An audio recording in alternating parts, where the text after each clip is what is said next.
意识到的，真正的敌人是你。现在你们应该明白了，他的确周而复始，状若永恒，但与那位自认为能够挑战永恒的博士不同，与那位自认为生来即是永恒的李行不同，以梭这个名字，我凌驾于永恒，成为了现实。那么，何为现实？即使你不愿意接受，它也同样存在。好好休息吧，普罗米修斯。之后的结果恐怕会让你失望，所以你还是不要见证那一刻了。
就选在这里吧。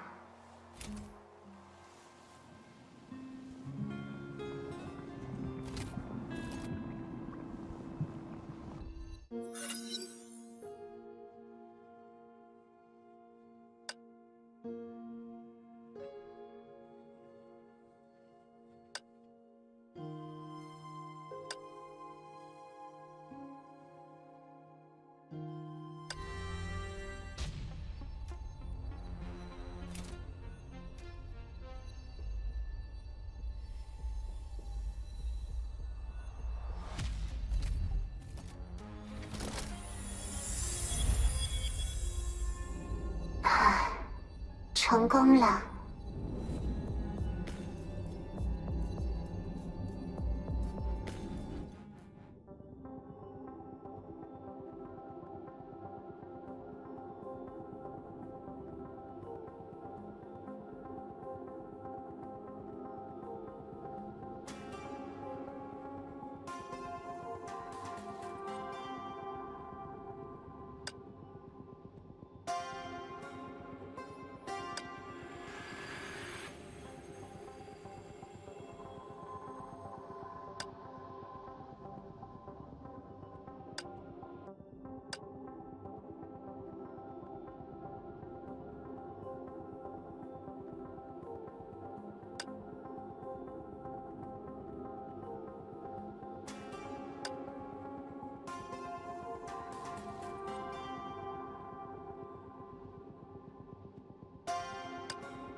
意识到的，真正的敌人是你。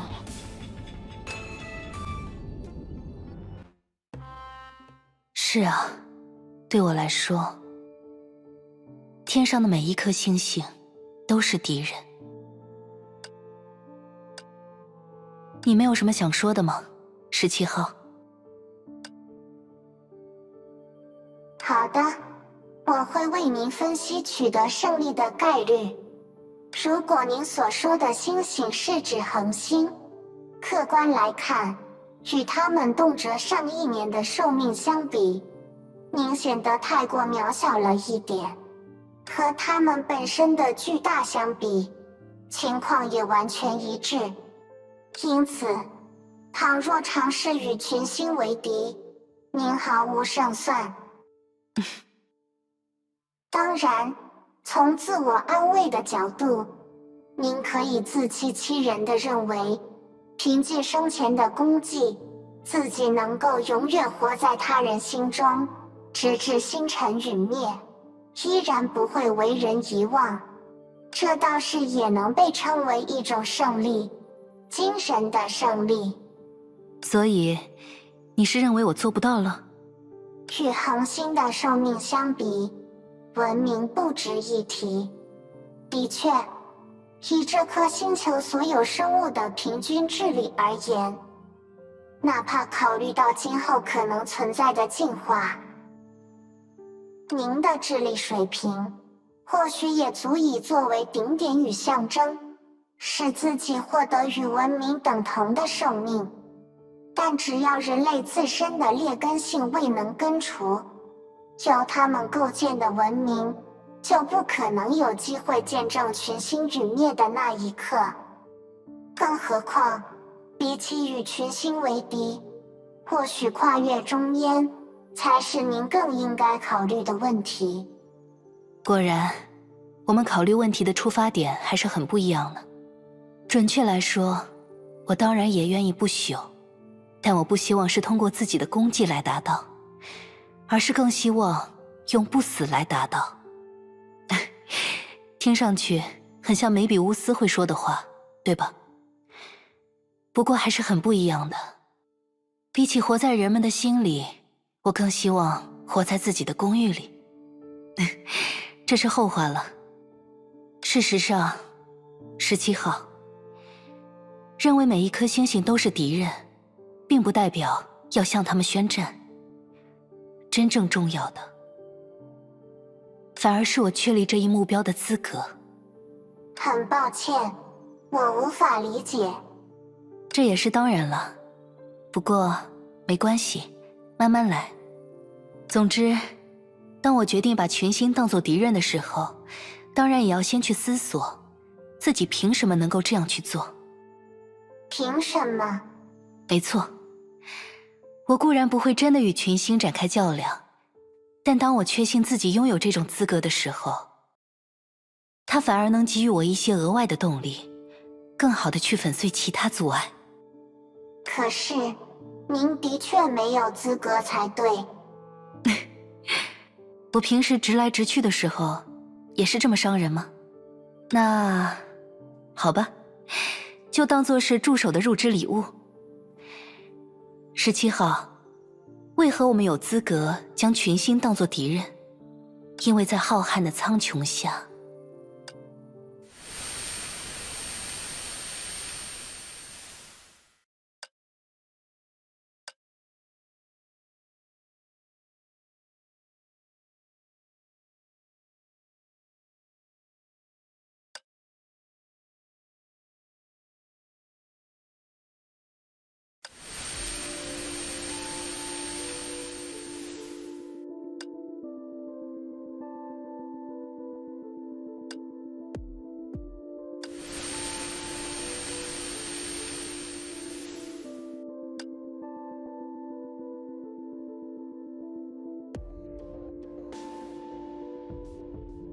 可惜你猜错了。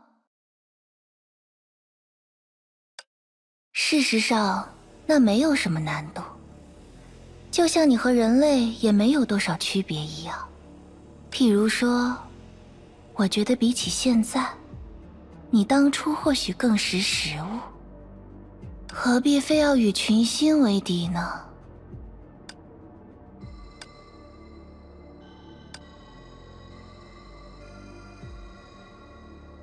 不过，我的确很少像现在这么做。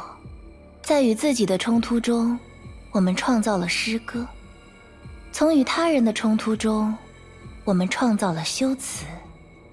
我总觉得彼此留一点距离要更好。所以，从来就都是你吗？根本没有什么 Vita。我现在亲眼见到的，就是那个将大片量子之海覆盖在阴影之下的传说。说，倒也不必如此刻薄吧。你自己不也同样拥有2个名字吗？你还是可以把我称为 Vita。牙齿要轻轻咬一下嘴唇的 V， 以及舌尖要轻轻弹一下牙齿的塔。如果有可能，我当然也希望在一切被了结的时候，自己从未走到过台前。毁灭向来只是我的天职，而不是我的兴趣。当然了，事实上却是我从未离开过台前，真可惜啊。哼，看起来你反倒感到更加困惑了。普罗米修斯，你思考的已经够多了，你确定要把生命的最后一点时间也用来盘算和布局吗？看来那位博士的最后一课倒也没让你学到什么。不，此时此刻，我的确做不到什么了。让我感到困惑的事很简单，你为什么弱小到这种程度？你确定在这种场合下，自己也能坦然说出这句话吗？我只是在描述客观事实，除非你有所保留，不然你在刚才展现出的力量，甚至与米斯特林相比，也只在伯仲之间。那只是暂时，而且这又有什么值得奇怪的？你不是早就得出过自己的判断了吗？我未必会强于自己的造物。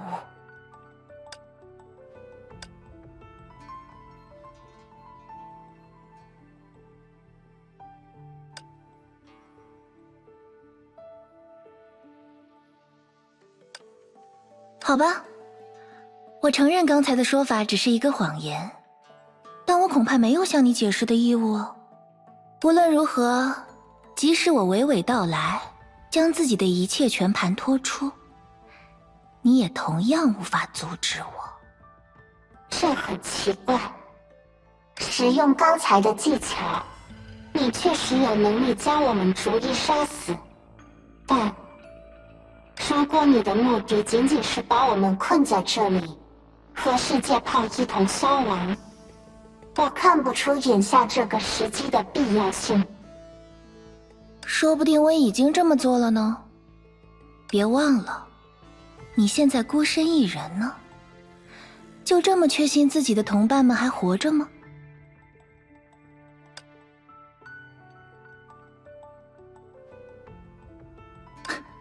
你也别当真呢，开个玩笑而已。由我亲自杀死，你的确独享了这份殊荣。我非要这么做不可，只有这样，惩戒的意味才足够明显。单独对我进行的惩戒吗？也就是说，我正在做的事，性质的确和其他人有所不同，或者说，和其他尝试比起来，这的确能对你造成威胁。或许吧，不过对我来说，那倒不是最重要的原因。任何具有灵知的生物，多多少少都会具有自我厌恶的秉性，所以，我对于窃贼的厌恶，总是会让我在行事时变得太过冲动呢。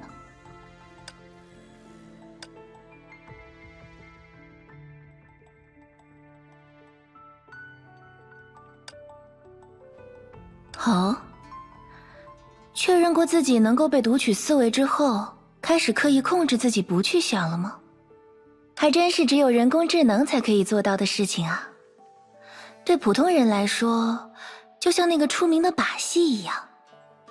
如果我要求你不要在脑海里想象群星，那么它反倒一定会成为你立刻想到的事物。不过，你这不就等于是彻底放弃了吗？这样一来，你还怎么把自己接下来的计划传达给一直在暗中等待的那位博士呢？好了，现身吧。你真认为自己能够瞒过我吗？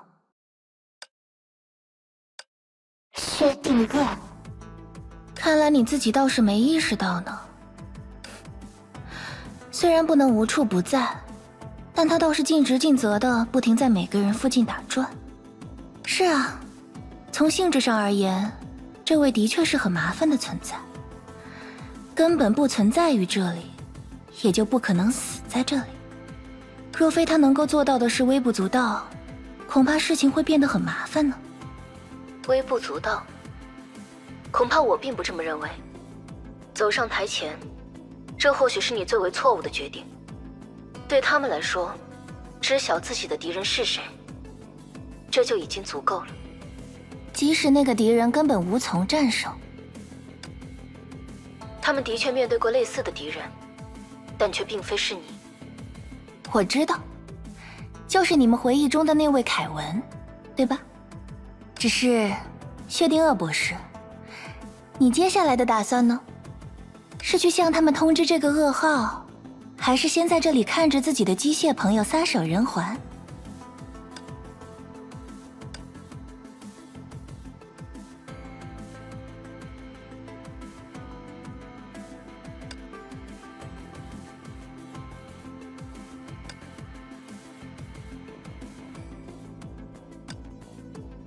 唉，就我自己的经验来说，个体的思考通常只会导向一个终点：绝望。他说的没错，薛定谔博士。他刚才说自己从未离开过台前，现在我终于知道那究竟在指什么了。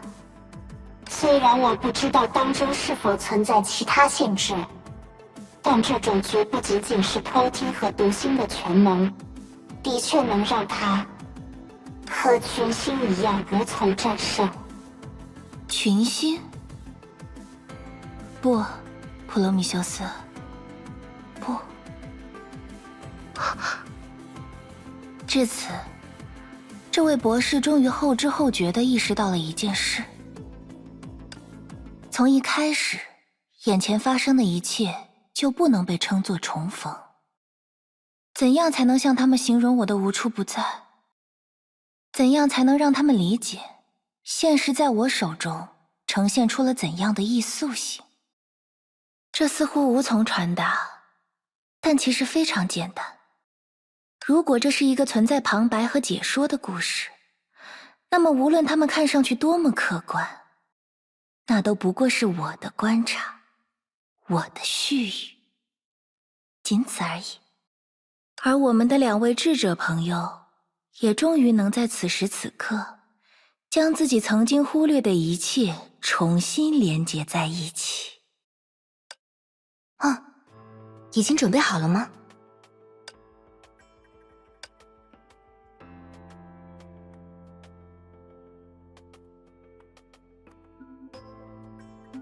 一切就绪，虽然还有最后一步。确保我身处其中。所以，你知道在出发之前，我为什么要拒绝17号的回答了吧？他给出的那个答案，我心中早有定数。直到此时此刻，才重新感到了动摇。那么，与那个答案相对的，你真正在恐惧的又是什么呢？这很容易就能猜到吧？所以我才说，你的出现或许是件好事呢。它的确存在，而且就是……然而就在下一刻，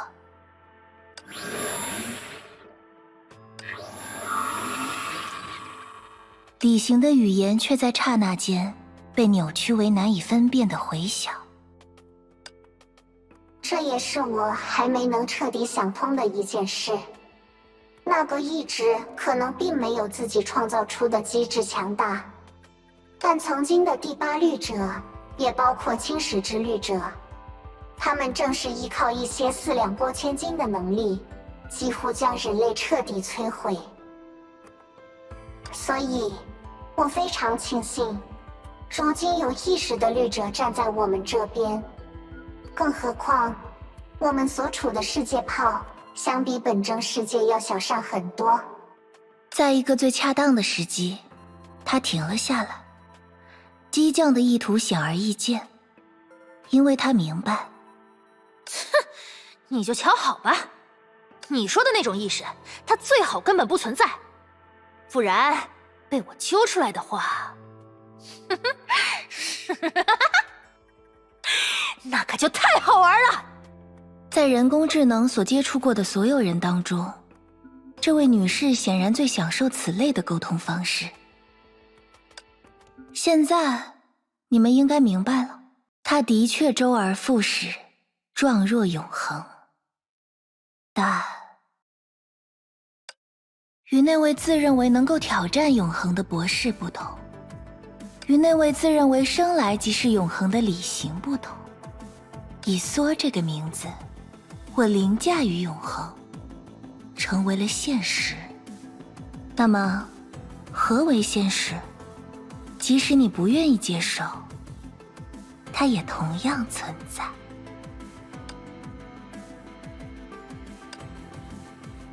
一个具有缺陷的什么？这倒是。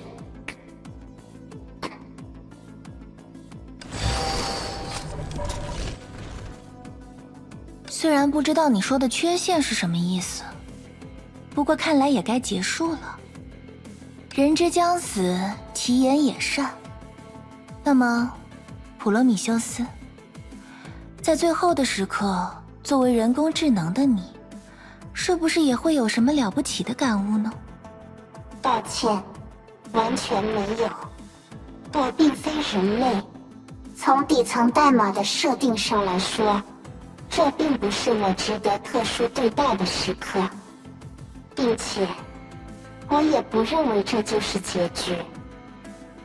梅博士说的没错，即使你已经成为永恒，也未必不能被当作敌人。哦，确定了，博士。既然你其实可以在一定程度上变更自己的投射点位，那就请立刻出发，去完成我最后的布置吧。你不需要继续在这里浪费时间，也不需要尝试保留我的存在。我只需要你告诉所有人，维持原计划，不要针对现状做出任何改变。结果，你选择了放弃。普罗米修斯，请相信我，也请相信他们，这是大家唯一的圣迹。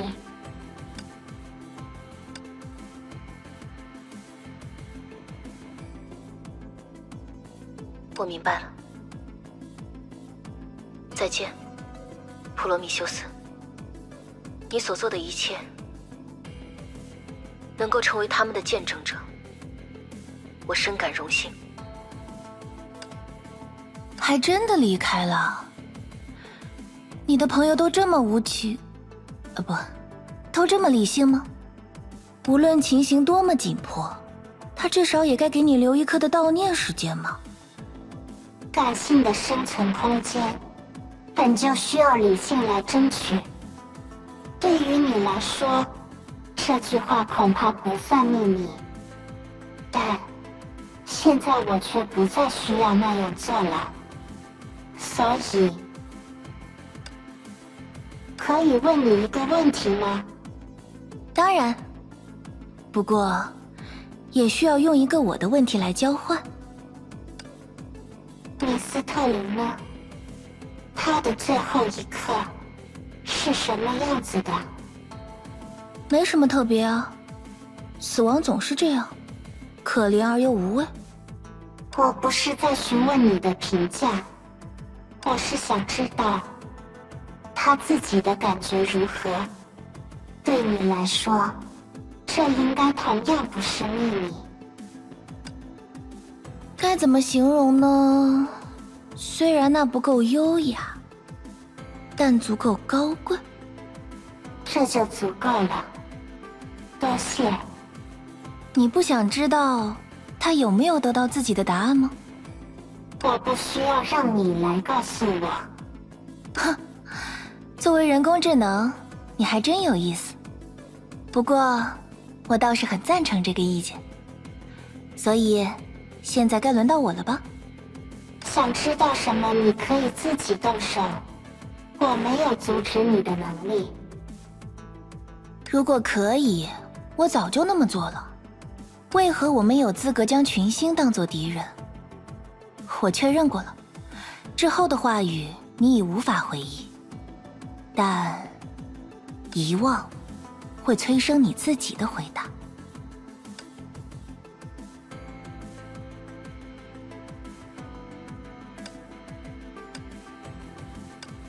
那好吧，就当做是助手的入职礼物。17号，为何我们有资格将群星当作敌人？因为在浩瀚的苍穹下，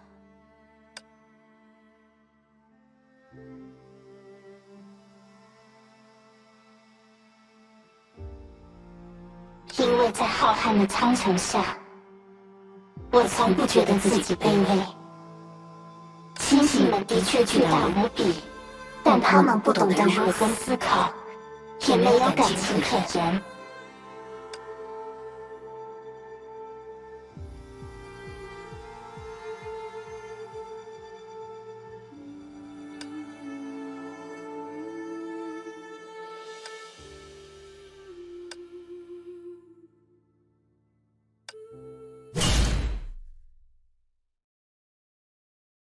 好好休息吧，普罗米修斯。